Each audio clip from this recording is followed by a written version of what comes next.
what does it really mean to be not replaceable by AI? And this is not a technical topic. We're not talking about RAG. We're not talking about like all kinds of LLMs and everything. We're just talking about how do we stay relevant? How do we continue to be employable as we deal with these changes that we have in AI? So to discuss and get those viewpoints, I would love to invite our panelists to please come on stage.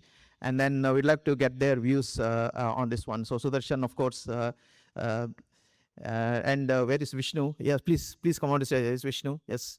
And then Rasika, please. Yes. So this will be very interesting because I'm sure they'll all have very, very different views, and I really don't know what their views are. So I'm very, very interested to find out. So we'll just get on with it. So I'll start with a very basic question, and I think you are all still working in the field of Wi-Fi very much. So I want to get your thoughts on how AI has changed the day-to-day of a Wi-Fi engineer. Just a simple question, and how did it change it? And if anyone wants to share any thoughts on that one. So I'll take a stab at it. I don't write as much code or barely any, but I can say Wi-Fi is the what and the why are never going to be replaced by AI. The how is one AI has an impact. And so in my opinion, that's where it's making an impact now. The speed at which you can innovate used to be limited by how many engineers who understood the problem statement, how well you can communicate your intent to those people and convert that into code and go through the testing and all of that. But that's the how part of it that AI has sort of speeded up at this point. Yeah, in my experience, I think now the work I do sometime based on the AI tools do it faster. So in that way, amount of time we had to spend has been reduced, but that doesn't really what customer facing still same. So you have to basically human intervention still needed just to interpret that problem and use AI to resolve it fast. In that way, the tool do it faster, but sometimes still I feel human intervention is still needed to get that value to the end user. Absolutely, absolutely. Yeah, first of all, thanks for this opportunity. And I know Siddharam always takes risk, but this risk of putting me in and asking among these great legends. But for your question, Siddharama, to me, it's empowering.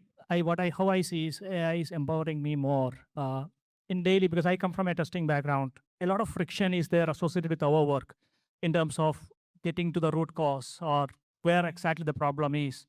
But I admit that the very first time when I used AI, because we as engineers love the process of debugging and filtering to the packet capture, understanding, we basically enjoy that, right? That's the reward part. Now, the moment I debugged a problem and I understood, okay, this is what the possible root cause is, and just to check with the AI, okay, this is my finding, it told that plus a lot of other things which I could not find. The very first take was, oh man, where is my experience going to be, right? So that's the first feeling which I got initially. But over the time, how I build a relation with AI is, it's like a great learner who is sitting with me and he's improving every day, and I have to hold his hand so that we both can improve. So in that way, and I started changing the mindset. What is giving me is a lot of possible solutions which I can build alone, basically. So I can look at the problems, the daily frictions which is happening in my work, and I am able to solve that incrementally. And I can look for much bigger problems, right? So that's the way it is helping me. Absolutely. Yeah, I think it has helped me in various ways. I'll highlight a few points. One is the speed of execution definitely has increased, especially for coding. So one of the things I would say is initially I learned C language, then I learned Python a little bit. Then to do some advanced things, I had to learn newer languages. Like to develop a web app, you need to know JavaScript. To do a mobile app, you need to know Kotlin or Swift and things on, right? So each of those, to learn them itself, it used to take like 3 to 6 months to learn a new language. If I have to do backend programming, maybe Java or something. Each of this was like a hurdle. Um, so now I am now on a daily basis programming in 5, 6 languages, but using AI tools. So, but I need to know 1 or 2 languages properly, which I am able to, with that expertise in one language, I am able to utilize in coding in a variety of languages. The other way I would say it is helpful is, before, if you, let's say somebody throws a new feature, okay, now from tomorrow onwards you have to maintain this. Any bugs come in this, you have to handle it. In companies, normally that is how things are assigned to you. It takes quite a bit of time to understand that code base. It will be thousands of lines of code. And I will have to, that would be written by at least 20, 25 engineers. And lot of them would have left the company, right? Only 1 or 2 will be hanging around. And you have to go and ask them, beg them for their time, and get to know, like, why did you do this? What is the logic? How does it work? Where does this code base first start? Where should I start? Where should I end? I don't know, right? To get to know this itself, it will take 6 months. Forget fixing bugs and all. And we used to fix bugs, with very little understanding. We used to get. Now, I am able to ask questions to an AI tool.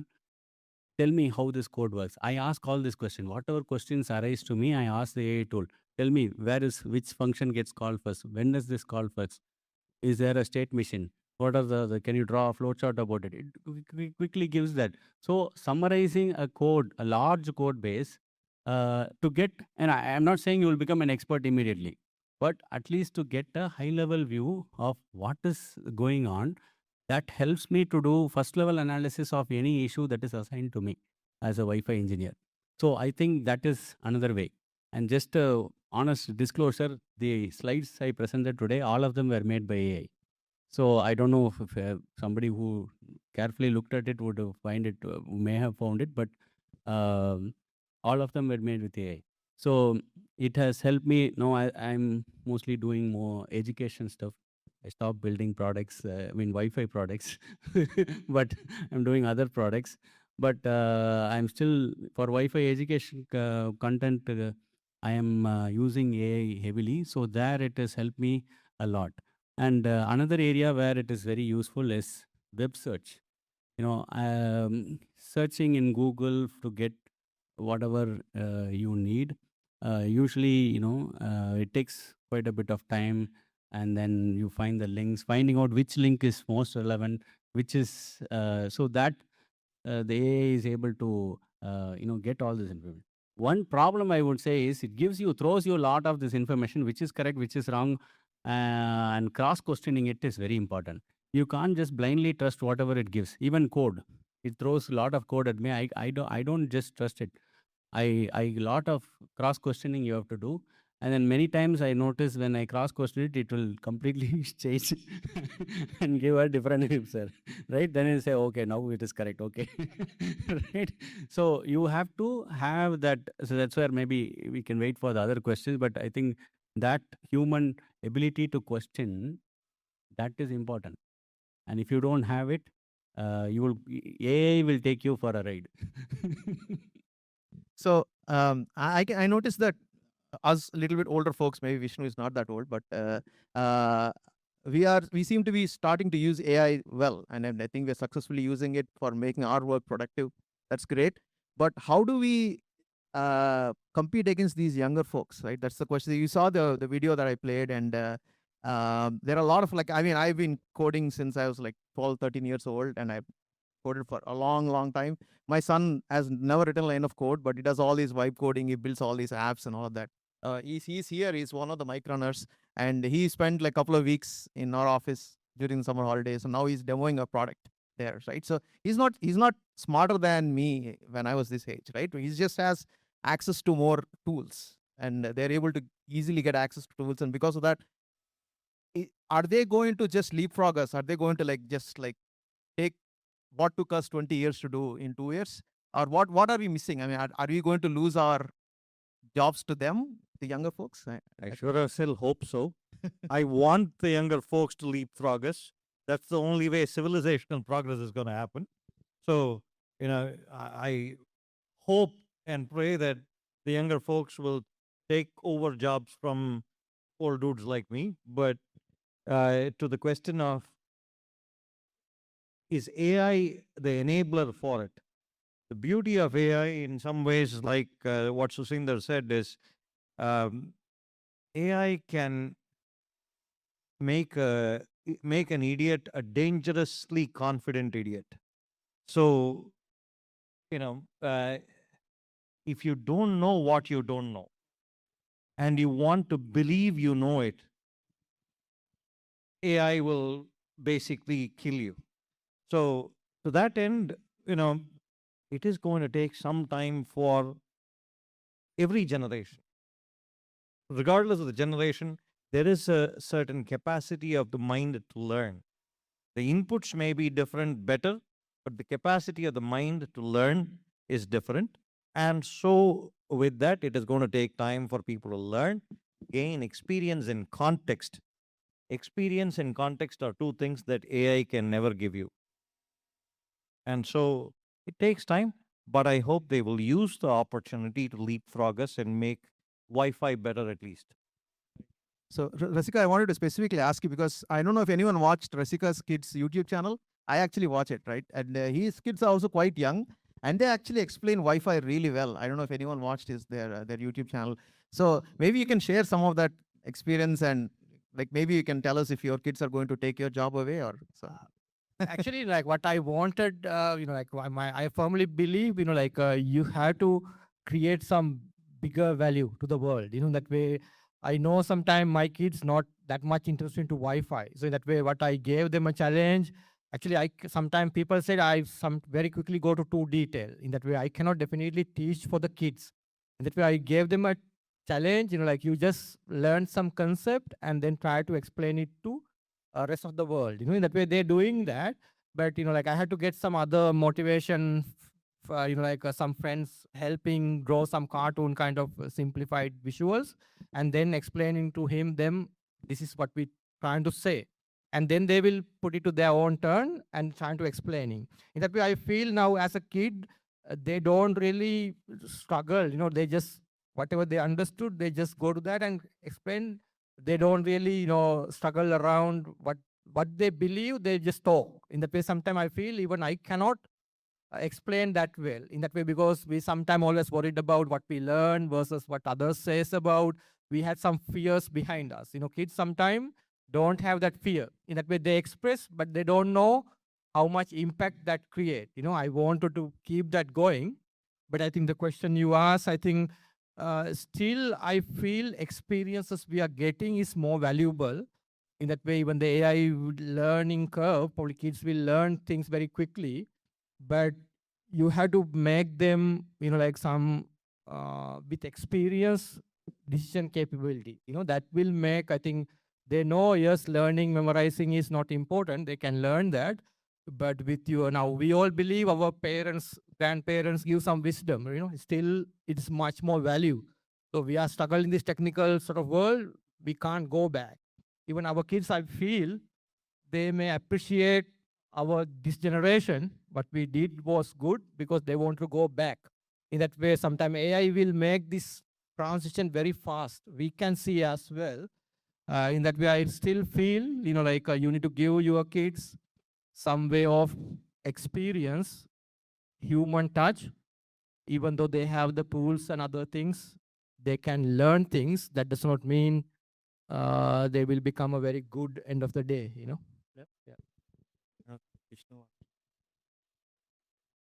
Yeah, so I believe that the collaboration with the any two generations actually works really well. So basically, the older generation, or not older generation, His kids aren't going to overtake his job anytime soon. so basically, we are enablers for our kids, is what I believe, because there are knowledge and there is also wisdom which we get from the hard experience which we face in the life, and these are not easy to be understood, and they have to be experiencing and getting that. Some of these wisdoms, when we pass on, that will always obviously help them moving forward. So that's what I try to do. Of course, I will also learn a lot from their perspective. That's what I think. Yeah, I think it's this question itself. I don't find it. What I see is quite opposite this to this question actually, because time to prototype or time to POC or a demo, that has drastically come down. So an old person or a young person, no difference. So that way, younger people have an edge. But time to a mature product, that I don't think the younger generation can just without anything, just with AI tools come and do a mature product. I don't think that is the case. And in the United States, I don't know about situation here. In the United States, uh, the fresher hiring has significantly declined in the last 1 or 2 years, especially since this ChatGPT and AI tools have come. In fact, experienced people are more in demand now than before, and it is only the freshers who are actually struggling to get job, despite them studying in very reputed universities. I myself knows a lot of people. So the ground reality is not reflecting the fear in this question.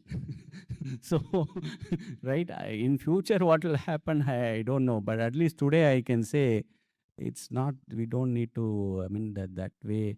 I don't see that there is a lot of wealth or importance to this experience today, because you can quickly build a prototype, but only experience tells you how all things can go wrong when it is used. When the product is being used, what all kind of complaints can happen, what all issues can happen, what all different ways it can be used and abused. That comes with the wisdom. That is where the experience comes. So I think there is value in that. Absolutely, absolutely, absolutely. So, by the way, if anyone in the audience have any questions, please raise your hand. Or looks like this. Oh, Ratna has a question. Maybe we can start with Ratna. Can someone ask on a mic? Yeah. Yeah, so we always talking about the next gen technology, so 2.4, 5, 6 gig, and then so on. And nobody talks about how that can impact the health. Since we have a panel, can you guys give us some view on how this so much of signaling happening around, right? So a lot of IoT devices, and we are using so many devices. Even my home has almost 30 to 40 IoTs, right? Everywhere we have IoT and Wi-Fi usage, and now Wi-Fi 6 gigahertz also, like a lot of frequency. How it impacts the human body. I think this is when you're this as a common man, I think they should not worry about it, because more, if at all somebody has to worry about it, it should be the people who test Wi-Fi products on a daily basis. Okay. So there used to be jokes about this. Oh, you are spending too much time in the lab. That's I why already have 2 kids, so I'm good. yeah, like things like this, jokes like this, or oh, you will not get a boy child if you have this. Things like this. Oh, he spent too much time in RF lab. That's why he got a girl child. These kinds of jokes where I don't think it's real. So I have not. I mean, I spent 16 years in Wi-Fi. If at all somebody is impacted, the first to have been impacted would be the test engineers. And I have not noticed any such health concern among the test engineers. So I think consumers are safe. No, but no, see, end of day, this is a electromagnetic waves, right? So something should get impacted, no? Wave is a wave is a wave.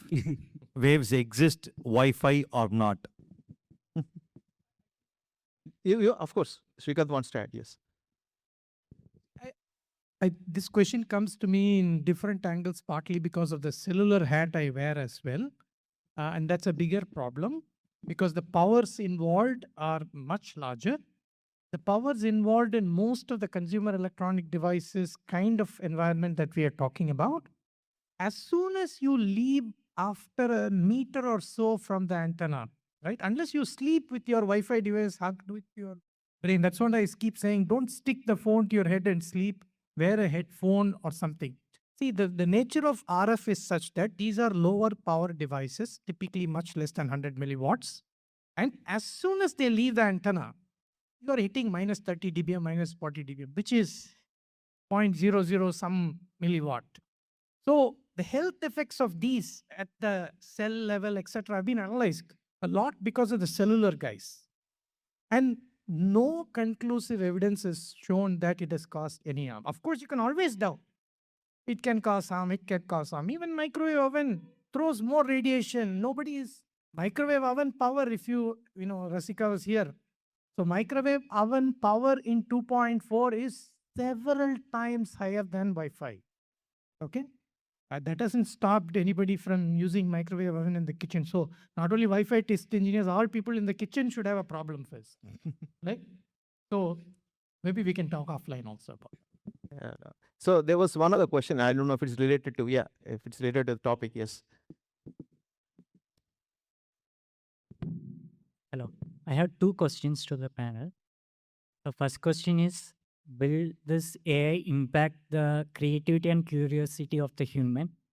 Second question is, will this AI open up the diversification to invent more in multiple fields, like creating new inventions? Well, will it impact creativity? No. Can it impact the outcomes of creativity? Yes. The human creativity is not going to get impacted. What used to be that, hey, I have a creative mind, but I don't have the tools necessary to convert that to reality. That is what this tool is helping you bridge. So exposing that creativity, translating that creativity into an outcome is what this can do, nothing more.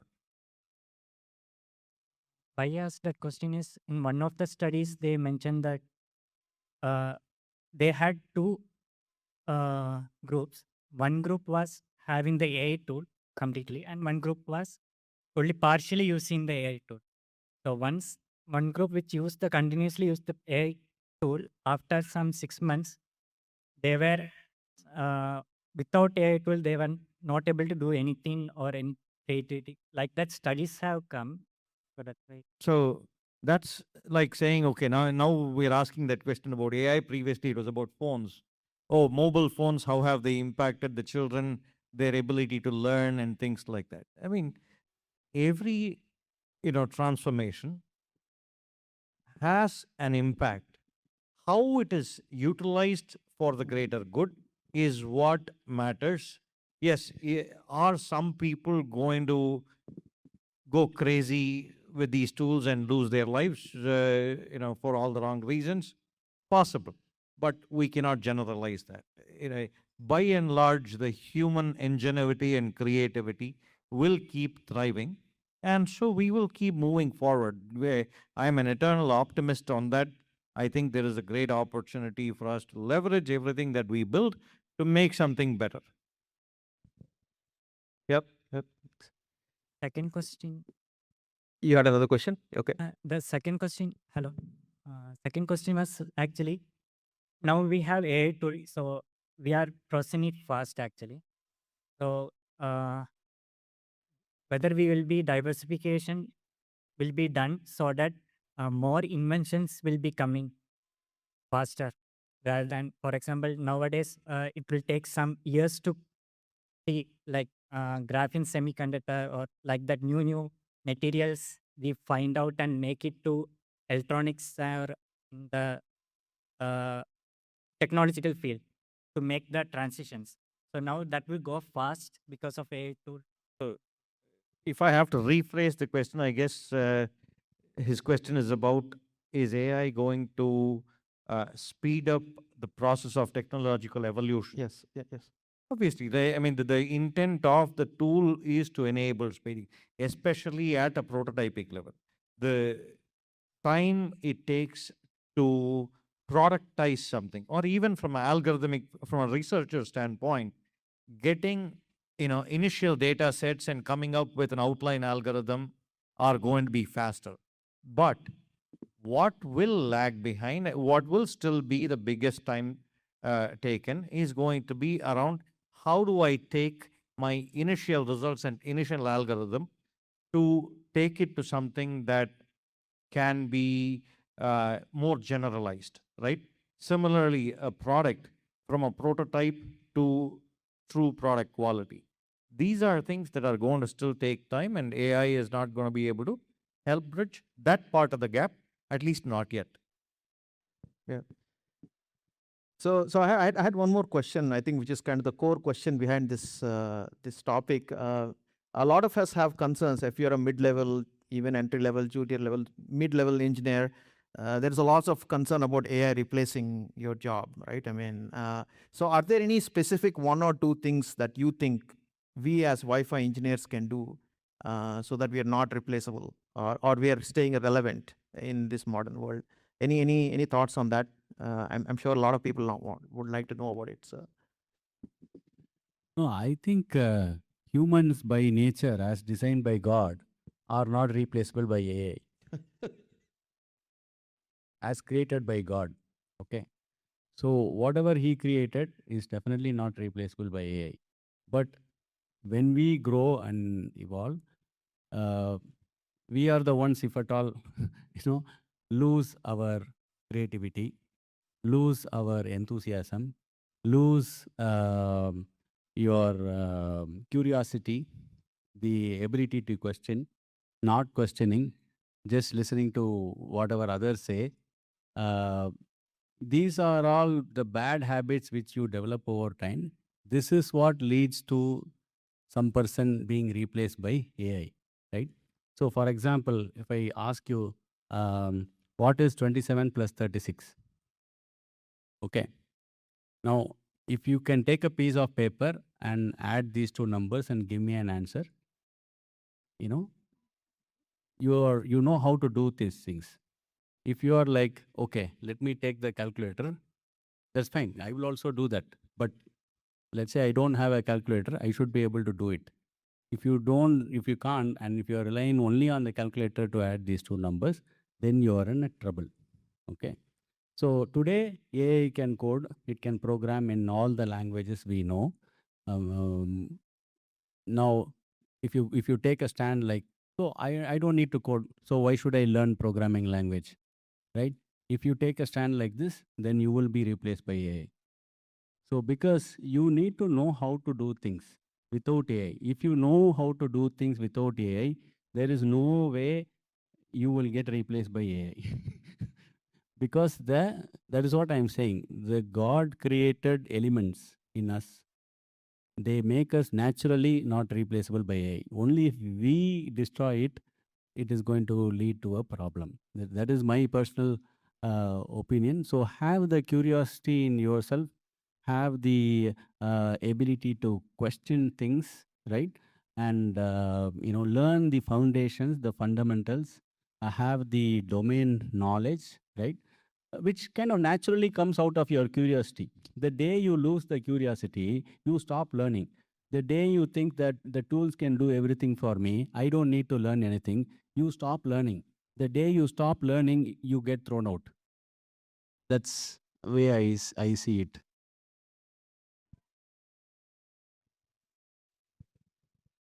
Because I just want to follow up on Susinder. See, specifically, you have run companies or divisions, right?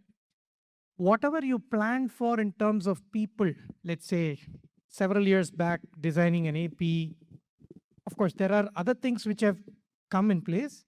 Think just, are you thinking differently now with AI in terms of budgeting people, etc.? I think that will give us an idea. Oh, yes. We have to think different about budgets and people. Budgets and people are a factor always. But in the AI era, what am I looking for in people. Budget parts, I'll come address that separately.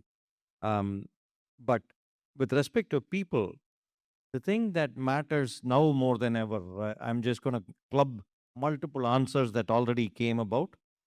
You know, the example that Susinder gave about college grads not finding jobs easily. Experience gives you context. That context AI cannot replace, right? The what and the why are things that AI is never going to replace. And so the ones with the curiosity, the intent to go understand details are always going to be irreplaceable. The one skill that I might additionally look for now, more than what I probably did earlier, is the ability to articulate, because it and language is not the barrier there. You can articulate in any language, but the ability to articulate is necessary for you to be able to provide context, and from context to the ask, so that AI can give you hopefully a useful output, right? So that ability to communicate and contextualize are going to be important. So that's one thing that I think is going to be asked of every, college grad coming out now, because without that, your ability to use AI is drastically diminished.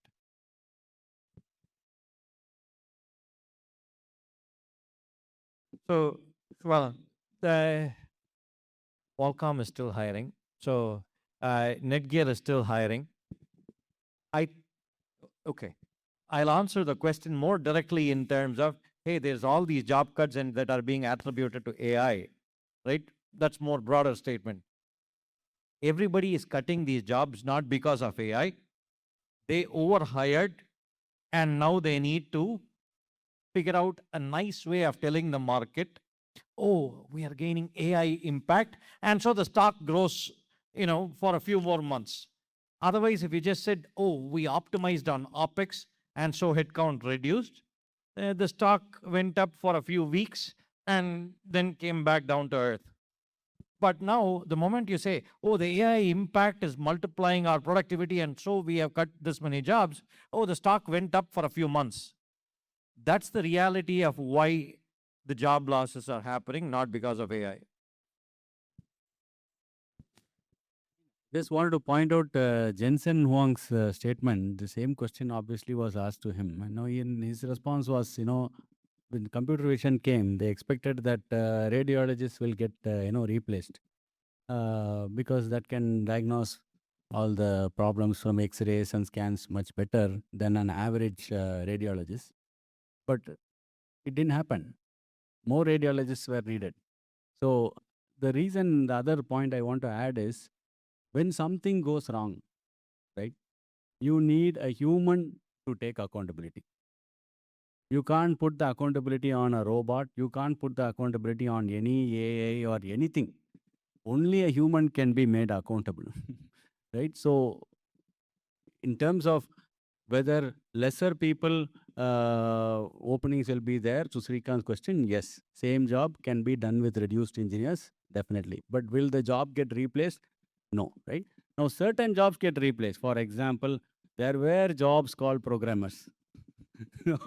Okay, there used to be people who they only know programming. Somebody gives a algorithm, they will code it up.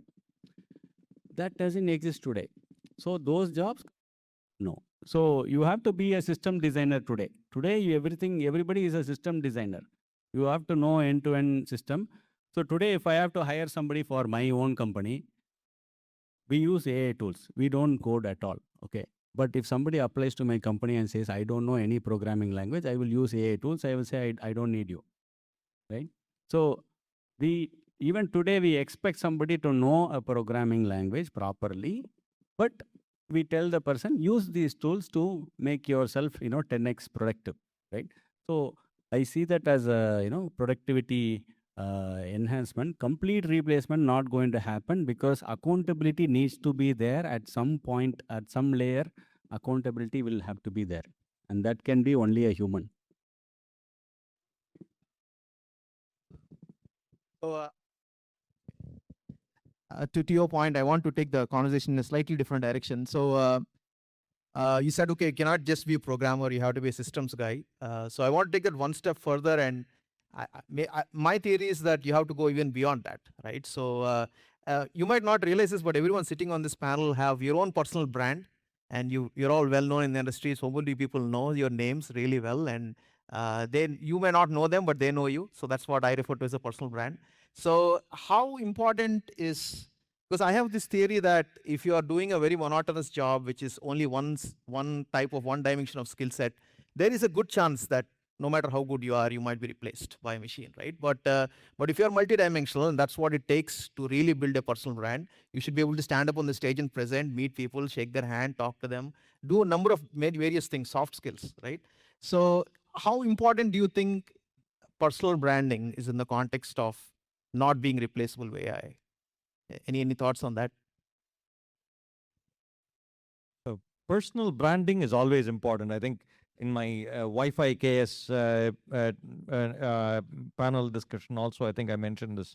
You know, each of us have to take the effort to build a personal brand. But where I will differ, Sitarama, is that personal brand can still be one of a recluse who is unidimensional and goes deep into something. And you can still be very successful.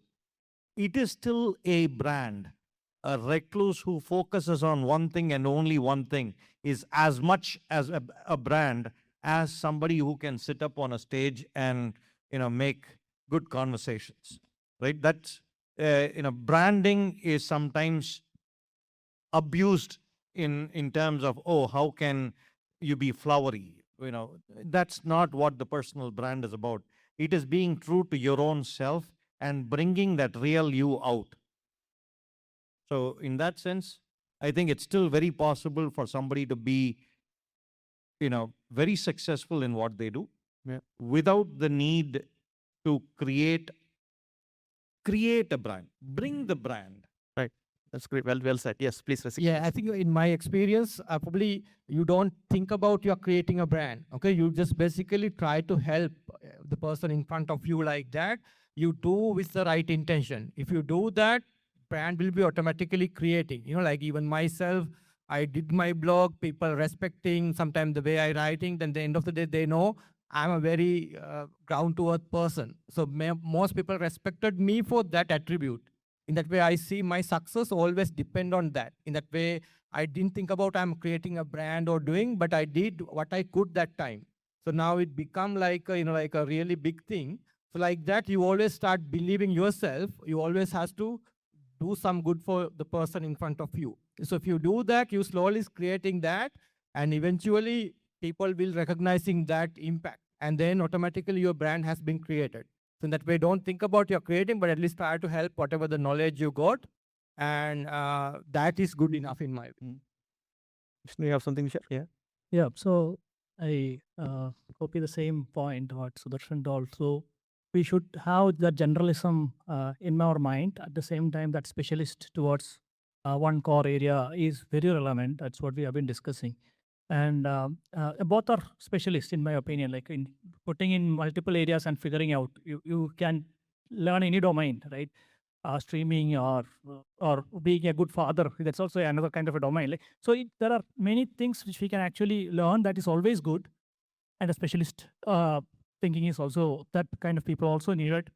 And when it comes to branding, Rasika told, branding or personal branding is all about the trust which we establish over the time. We create, and trust it establishes from a belief system. Okay, this person is so and so, and that comes not just like that, right? That people observes, and a lot of things we consistently do. The branding which has their, what we think may not be the right branding what people have on us. So we have to expose ourselves and be true to what we are doing. And over the time, what comes as a byproduct is your personal branding. And without we thinking about this, how do people think? And of course, when we put a content out, and there is, of course, a fear for that, and you keep that fear aside, and looking at how many people are going to benefit from what we learned.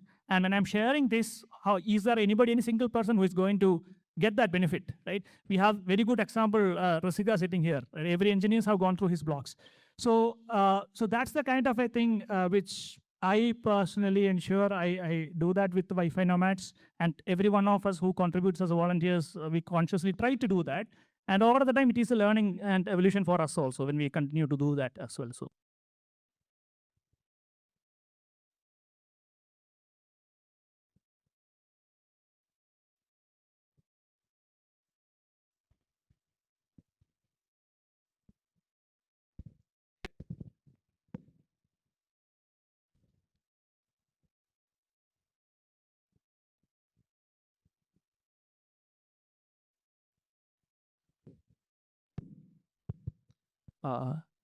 So yeah, my question to the panel members is, so especially yeah, as Mr. Vishnu had said before, like you enjoy debugging and going and finding the root cause and all, but now after getting hands over AI, it's more like they do those work more efficiently and productively, though human intervention is needed. So what I would like to ask is, as an engineer, yeah, I resonate with the feeling that yeah, we going to the going to the scratch and finding the root cause. But now, since that is being taken over by AI more productively, where do you think we can find the joy or the reward, that feeling personally? Okay, it's rewarding. I have done something. Accomplishment. The sense of accomplishment is something I feel is missing after like getting our hands over AI to boost the productivity. So yeah, we can scale things faster. We can have a system level thinking and still deploy things. But then the old age, like engineering aspect of it is missing. So how do you guys find the joy in it? Thanks for a question. What's your name? Kavinish, Which company you work? I'm a student in IIT Madras. Okay. So what's your ambition? I would like to build wireless systems. That's it. Why? I would like to see people communicating with ease, Yes. and how it has brought different changes economically and like socially. Exactly. So that's your vision, right? Yes. So the more we align with a vision, right? And this is a great chance for all of us to ask why we have been doing these things, right? So it all like we are looking into the packet captures and all that. Why are we doing that, and for what purpose? So we are trying to solve a bigger problem of our company, right? So for example, like any company you take, you have a vision statement. Now, most of the time when sitting inside our cubicle, we actually forget, does not look into what problem are we solving as a whole. And with AI, when we ask this question of why I am doing this repeatedly, is there any way we can actually leverage the existing tools and move closer towards the vision? That's the way I look at, right? When I look at that way, there are a lot of innovative ideas comes to my mind, and that's where my curious mind comes into picture, where knowing my vulnerabilities and my limitations, can I use AI to cover up for me and use my strengths to build something which will align closer to what I can take my company or company's vision forward.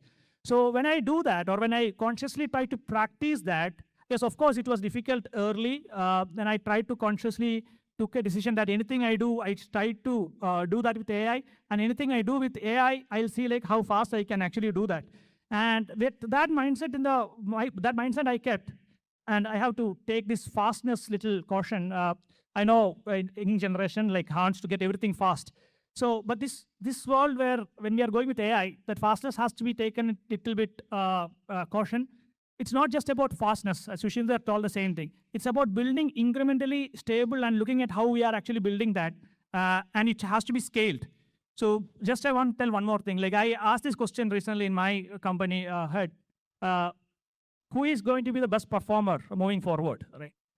What he told was, anybody who can force multiply, right? You build something and you can enable others to kind of force multiply, and that's the kind of people which leaders are looking for, right? I think Did I answer your question? Yeah, thanks. That really helped. And I have another question. I hope you guys can take it. So, as Mr. Shushindar had said before, when you're using AI, the ability to question becomes very critical to build things. So, what would be your advice to the upcoming generation? Because nowadays, students are increasingly using AI to build things, to learn stuff, and etc. So, but then when we have just a systems level of thinking and we start building stuffs with AI, we don't know the depths of the domain, and so we don't gain the ability to question, to have the questions in depth.